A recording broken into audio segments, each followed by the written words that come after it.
suntem români, noi suntem români, noi suntem aici în veci stăpâni.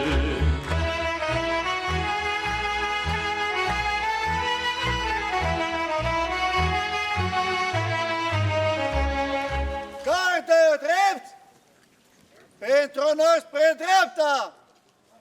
Prezentați arm! Onorată asistență, are loc întâmpinarea persoanei oficiale, subprefectul județului Covasna, domnul Sebastian Cubu. Acesta este însoțit de către reprezentantul garnizoanei Sfântul Gheorghe, comandantul unității militare 01630 Arcuș, domnul locotenent colonel Mihai Liviu Gaiță.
Gardă drept! Descoperiți! Gardă pe loc! Repos!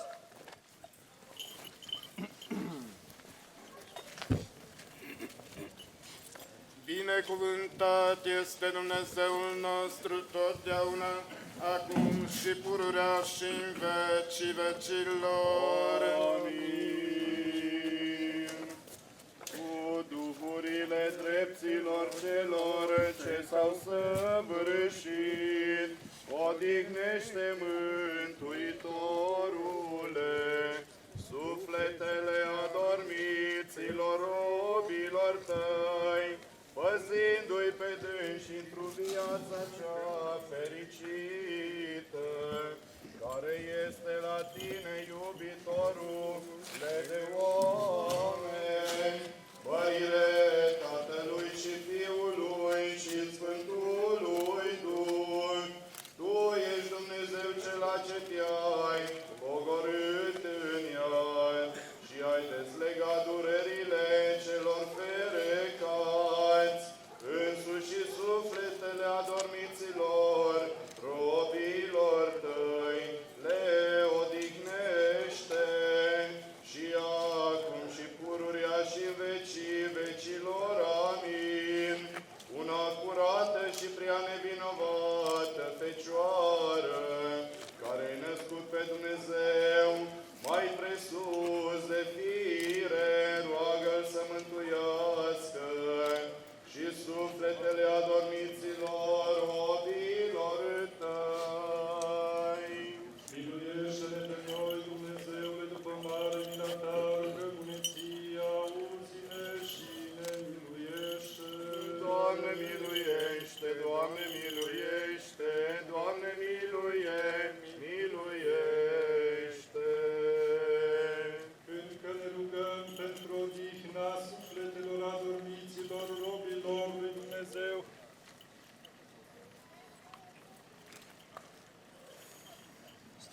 Eroi, ostași și luptătorii români din toate timpurile și din toate locurile, jertfiți pe câmpurile de luptă, lagăre și în închisori pentru apărarea patriei și a credinței strămoșești, pentru întregirea neamului, pentru libertatea și demnitatea noastră. Auzi-ne și ne miluiește.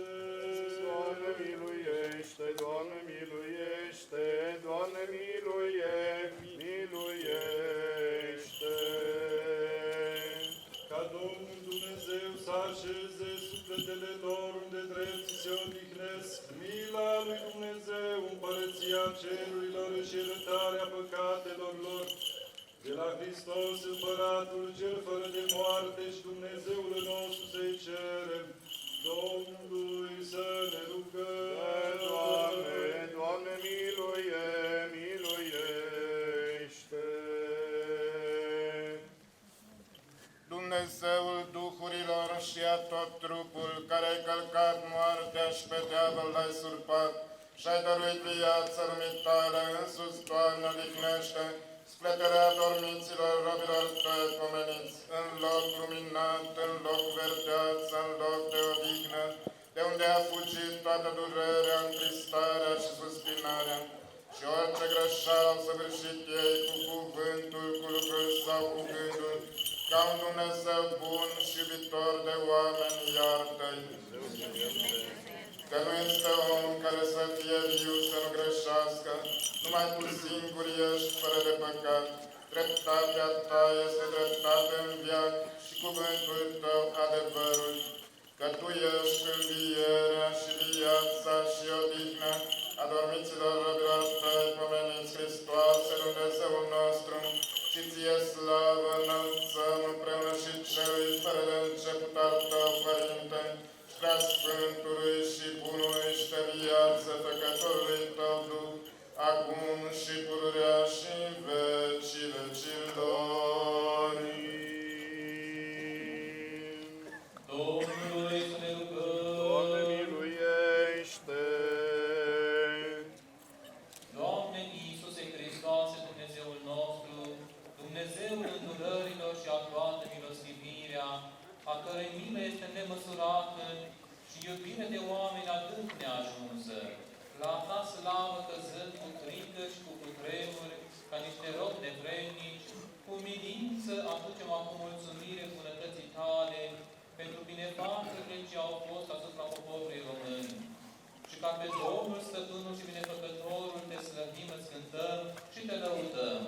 Și iarăși, căzând înaintea ta, mulțumim rugând cu milință, nemăsurată și nespusă ta milostivire, ca precum ai binevoit a primi atunci rugăciunile robilor tăi și cu milostivire i-ai învrednicit, a li se împlini cerurile, așa și de acum înainte, învrednicește-i aspărindu dreapta credință, în dragostea cea către tine și cea către aproapele și într toate faptele cele bune și a dobândia de tale binefaceri, împreună cu toți credincioșii tăi. Mântuiește de tăreaua întâmplare, dăruindu-le pace și liniște. Dă, Doamne, trecătorilor noștri, Duhul înțelepciunii și a iubirii de oameni care întărește popoarele și le înalță. Înnoiește inimile judecătorilor Duhul cel drept, care luminează și învață tot adevărul. Revarsă în păstorii sufletești ai poporului tău Duhul lepădării de sine, pe care l-ai dat Sfinților tăi ucenici și apostoli, când te-ai trimis în lume la propovăduire. Insuflă ostașilor noștri bărbăția și vitejia cea sfântă a dragostei către Dumnezeu, către aproapele și către țară, iar pe noi, pe toți, învrednicește-ne să sporim în faptele cele bune, care fac pe oameni după chipul și asemănarea Ta. Pomenește, Doamne, pe toți eroii, ostașii și luptătorii români din toate timpurile și din toate locurile, jertfiți pe câmpuri de luptă, în lagăre și în închisori, pentru apărarea patriei și a credinței strămoșești, pentru întregirea neamului, pentru libertatea și demnitatea noastră.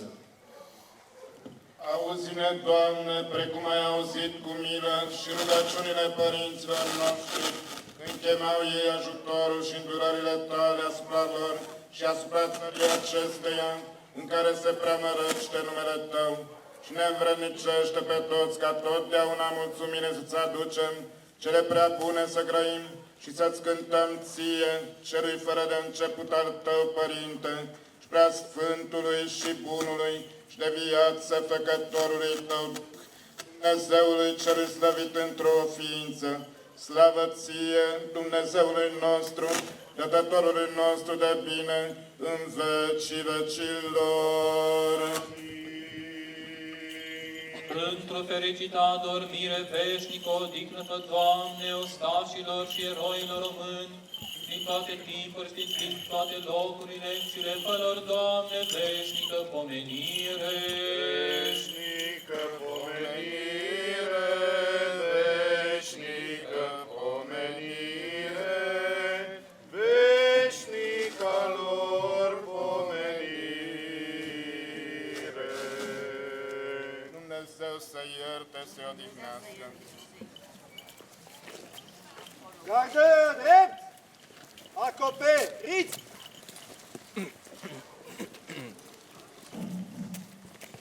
Pe loc, repos!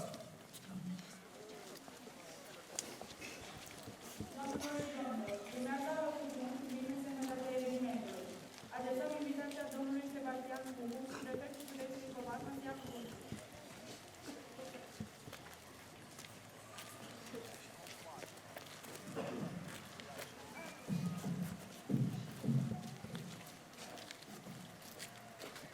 Preacuveniți părinți, domnul comandant, domnule primar, domnilor prefecți, iubiți covăzneni, nu știu cum să stau asta.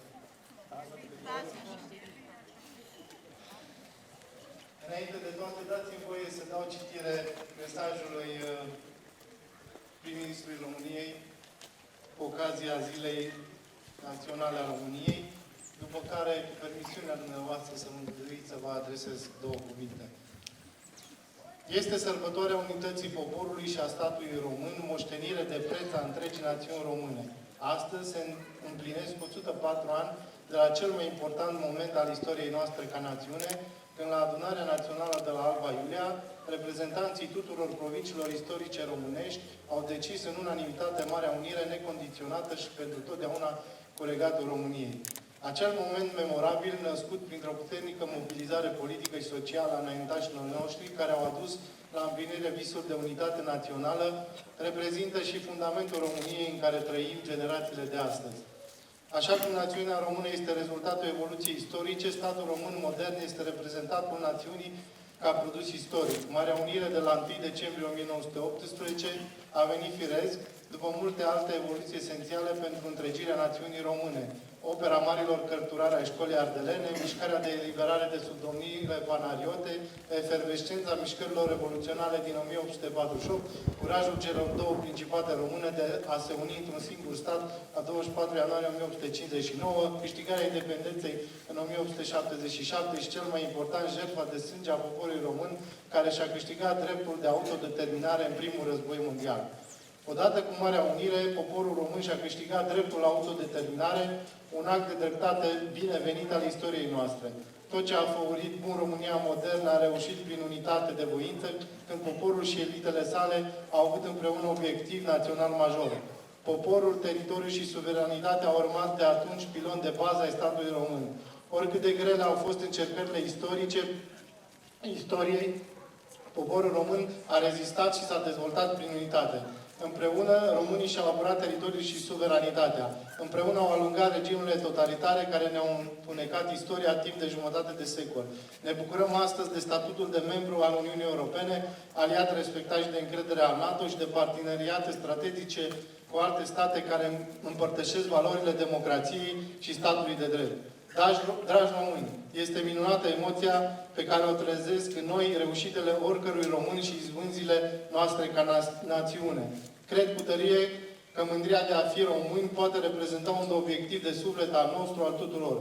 Putem contribui la consolidarea acestui nobil sentiment, susținând eficiența instituțională, dezvoltarea economiei și a nivelului de trai, pentru ca toți românii să se simtă bine acasă, într-o Românie ferm acordată pe axa de dezvoltare occidentală. Cu gândul la exemplu de unitate al înaintașilor noștri, pe care îi cinstim pentru grija pe care au avut-o pentru viitorul națiunii, am încredere că putem continua ceea ce ei au început și să facem față cu bine provocărilor actuale. La mulți ani România! La mulți ani tuturor românilor din țară și din afara granițelor. Nicolae Ionel Ciucă, prim-ministru al României. 2 minute, sper să nu plouă. Vreau să vă împărtășesc 2 imagini cu care am rămas în minte după ziua de ieri. Ieri am participat aici la un moment emoționant și deosebit, în egală măsură, dezvelirea bustului poetului nostru național, Mihai Eminescu. În timpul ceremoniei, pe cerul Voineștilor, a apărut drapelul României, tricolorul nostru. Acum, eu nu știu dacă e adevărat, cum se spune în popor, că Dumnezeu e român, dar cine a mijlocit această minune, fie că a fost chiar Luceafărul sau străbunii dumneavoastră voineșteni, au făcut-o pentru noi și cred că nu mai poate spune nimeni că cineva acolo sus nu ne iubește. Așa că îi mulțumim. A doua imagine este cea a coloanelor de mașini de la Vama Nătlac, care stăteau kilometri întregi, stăteau să plece afară, sigur, în excursii. Dumnezeu să le călăuzească drumul semenilor noștri, să-i aducă cu bine acasă, însă mi-aș dori ca și la Alba Iulia, nu știu, poate chiar s-a întâmplat, să avem coloane întregi care așteaptă să intre în Cetatea Marii Uniri să sărbătorească astăzi 1 decembrie. Metaforic vorbind, nu vreau ambuteaje în țară, că nimeni nu are nevoie de așa ceva. În afară de asta, mi-aduc aminte de vorbele Sfântului Ardealului, cum mi se spune, Părintele Arsenie Boga, care spunea că iubirea lui Dumnezeu față de cel mai mare păcătos este infinit mai mare decât iubirea celui mai mare sfânt pentru Dumnezeu. Dacă îmi permiteți o parafrazare, aș spune că iubirea României față de cel mai nestatornic fiu al său este infinit mai mare decât iubirea primului patriot al țării față de România. Dincolo de asta, vreau să vă felicit că sunteți și astăzi aici în număr atât de mare. Nu vreau să fac comparații, dar iată că pe o astfel de vreme sunteți prezenți și vă felicit. Dumnezeu să vă dea sănătate și, cum se mai zice pe la noi, Dumnezeu să vă țină în rabă. Vă mulțumesc, la mulți ani!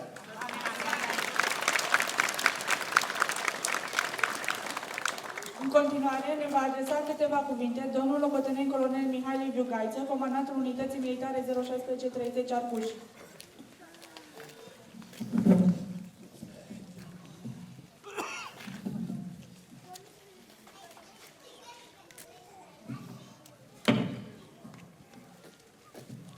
Domnule subprefect, domnule primar,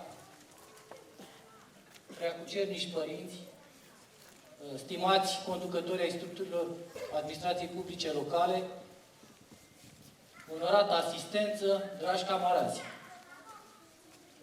Pot spune că împreună cu ai mei colegi suntem deosebit de onorați să fim prezenți astăzi, să sărbătorim împreună, alături de dumneavoastră, cea mai importantă zi, o spune, din istoria poporului român.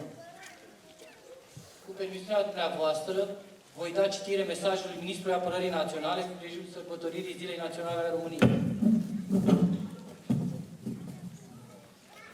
Semnificația Zilei Naționale a României depășește cu mult dimensiunile grandioase ale evenimentului istoric în sine. Fiecare din cei peste 100.000 de români aflați la Alba Iulia, la 1 decembrie 1918, pentru a proclama unirea Transilvaniei cu Regatul României, era conștient că actul politic desăvârșea nu doar procesul început de Basarabeni, la 9 aprilie și continuat de Bucovineni, la 28 noiembrie, ci împlinea idealurile de unitate națională ale multor generații de români dinaintea lor. Prin fiecare cuvânt rostit de fruntașii transilvaneni la Alba Iulia, prin fiecare din uralele izbucnite din piepturile mulțimii adunate pe platoul cetății, prin fiecare slovă înscrisă în maestosul act al proclamației, care consfințea, în baza principiilor autodeterminării naționale, unirea ultimei dintre cele 3 provincii cu țara mamă.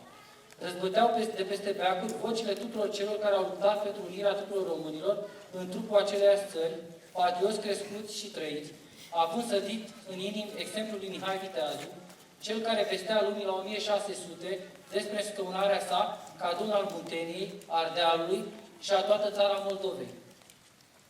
Marea unire s-a înfăptuit nu doar prin fructificarea contextului politic internațional, care a favorizat mișcărilor de liberare națională și socială, cât, mai ales, prin curajul, eroismul și jertfa de sânge a soldaților și ofițerilor români pe câmpurile de luptă ale primului război mondial și al determinării manifestate de clasa politică românească și a societății românești din teritoriile străine, vremelnic ocupate.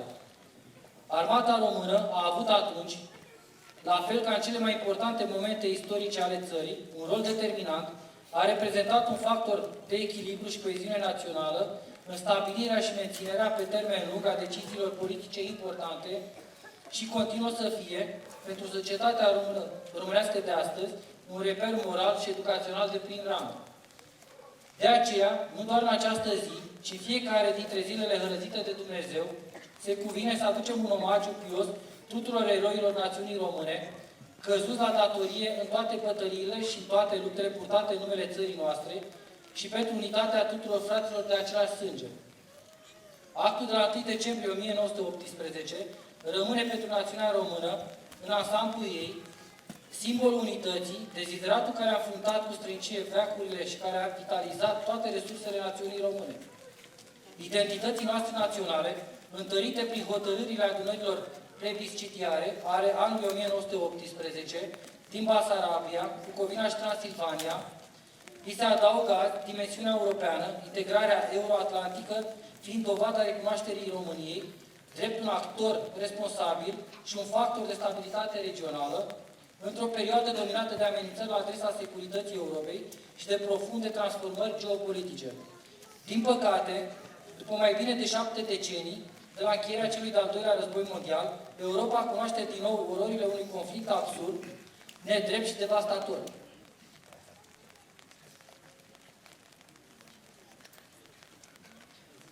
Războiul de agresiune declanșat în 24 februarie de Federația Rusă împotriva Ucrainei reprezintă o violare flagrantă și nepermisă a dreptului internațional.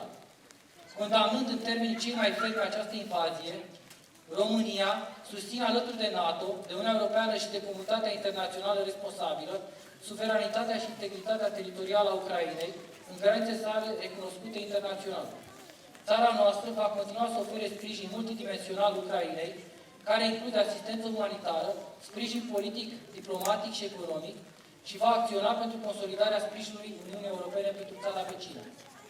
Războiul din Ucraina a atestat vigilența, coeziunea, solidaritatea și determinarea NATO de a-și respecta angajamentele, de a asigura securitatea și integritatea spațiului euroatlantic. Imediat după declanșarea invaziei ruse din Ucraina, NATO a activat cu promptitudine, pentru prima dată în istorie, planurile de apărare, dislocând forțe și tehnică de luptă pe teritoriul țărilor aliate de pe flancul estic, inclusiv în România. Sunt, la acest moment, dislocați în România peste 5.000 de militari aliați din Statele Unite, care au dislocat importante efective din cadrul legendarei divizii 101 aeroportate, din Franța, care și-a asumat conducerea unui grup de luptă aliat, precum și în alte țări aliate, militari care acționează cu vehicule de luptă și aeronave de ultimă generație, contribuind, în mod concret, alături de efectivele și tehnica de luptă ale armatei noastre, la consolidarea capacității de apărare în această regiune. Aproape 200 dintre acești militari s-au constituit în detașamente de defilare și participă la București, la parada militară de la Arcul de Triunf, precum și la ceremoniile organizate la Alba Iulia și Miercurea Ciuc, la cea mai importantă sărbătoare a noastră, alături de camarazii de arme români. Gândurile noastre se îndreaptă cu recunoștință și respect către militarii care sărbătoresc Ziua Națională a României, misiuni internaționale, reprezentând țara cu mândrie, cinste și profesionalism. Transmit, cu egală prețuire, felicitări și urări de succes întregului personal al Armatei României, militarilor în rezervă sau în retragere și, în mod special, veteranilor de război și ai teatrelor de operații. Doresc tuturor compatrioților noștri, oriunde s-ar afla, să-și trăiască mândria și bucuria de a fi români în sănătate, prosperitate și pace alături de cei dragi. La mulți ani România, la mulți ani români. Semnează Angel Gâlbă, Ministerul Apărării Naționale. Înainte să termin, vă rog să-mi permiteți să salut prezența alături de noi și a domnului director din cadrul Ministerului Apărării Naționale, domnul Codrin Dumitru Munteanu. Îi mulțumim pentru că este astăzi alături de noi. Doamnelor și domnilor, urmează un scurt moment artistic ce cuprinde recitarea unor poezii cu semnificații și interpretarea unor cântece patriotice.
Școlii Gimnaziale Abramian.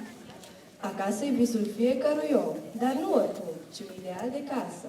Ceva pe care îl porți în suflet ori și când. Și simți dăria dulce când te așezi la masă. E noțiunea de frumos și pur, ceva ce te înalță ori și unde, și care îți dă adesea bun augur, în ori și care sate de ar sau munte. Acasă e locul de petrecut, copilăria, să fie toată viața. Este pământul în care te-a născut și traiul, bunăstarea și speranța. Acasă te simți bine, căci aici istoria nu e doar simplu cuvânt, ci simți și voi în inimă și suflet iubirea adâncă pentru al tău pământ. Scumpă țară românească, cuib în care ne-am născut, câmp pe care s-a văzut vitejia strămoșească, scumpă țară românească, te salut! Și-a frunte ți se închină, ca înaintea unui sfânt, căci deși copil eu sunt, inima de dor mi-e plină, să te văd mereu regină pe pământ. Ca de viață de vecie, să sporească al tău popor, sub standardul tricolor, să nu vezi decât frăție, și atunci, fie mulțumit. În aceeași limbă, toată lumea plânge, în aceeași limbă, râde un pământ. Și doar în limba ta, durerea poți să mângâi, iar bucuria să preschimbi în cânt. În limba ta ți-e dor de mamă, și vinurile mai vin, și prânzurile mai plâng. Și doar în limba ta poți râde singur, și doar în limba ta te poți opri în plâns. Iar atunci când nu poți nici plânge și nici râde, că nu poți mângâia și nici cânta, cu al tău pământ, cu cerul tău în față, tu taci atunci tot în limba ta. Ce-ți doresc eu ție, dulce Românie, țara mea de glorii, țara mea de dor, brațele nervoase, arma de tărie, la trecutul-ți mare, mare viitor. Fiarbă vin în cupe, spumege cocalul, dacă fiiți mândri, astele nutresc, căci rămâne stânca, deși moare valul. Dulce Românie, asta ți-o doresc. Vis de răzbunare, negru ca mormântul, spada ta de sânge, dușman fumegând, și deasupra idrei fluture cuvântul, visul tău de glorii, falnic triumfând. Spună lumii large, steaguri tricolore, spune ce-i poporul mare românesc, când s-aprinde sacul, candida-i vulvoare, dulce Românie, asta ți-o doresc.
Moldova, oraș frate.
Umanitatea București.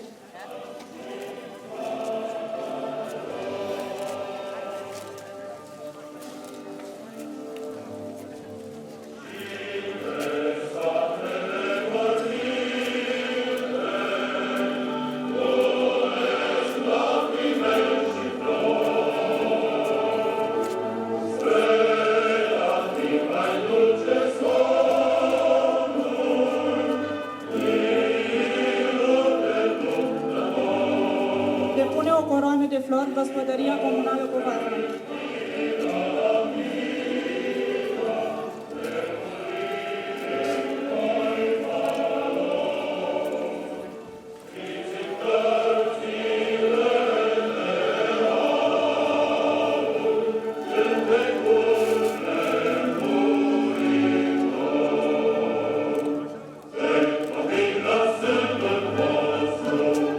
Depune o coroană de flori Asociația Religioșilor din Covasna.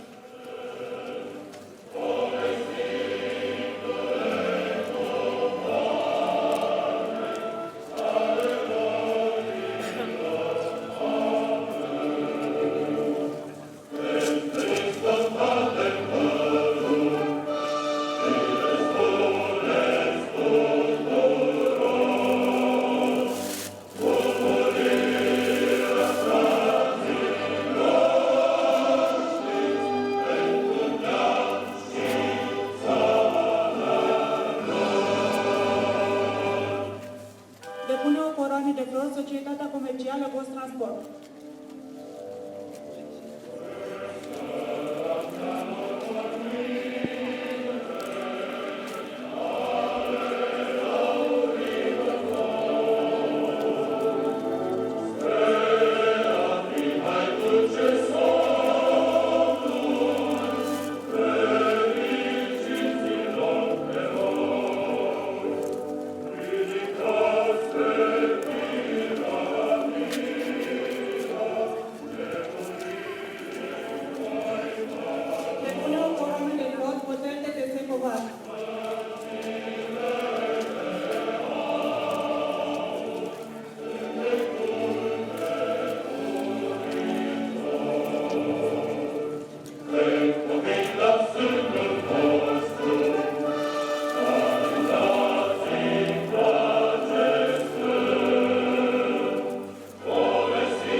Covasna.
Depune o coroană de flori școala gimnazială Adonianu.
În continuare urmează defilarea gărzii de onoare.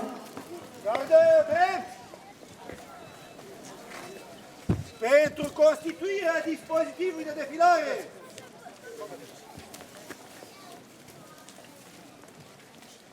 Gardă la dreapta!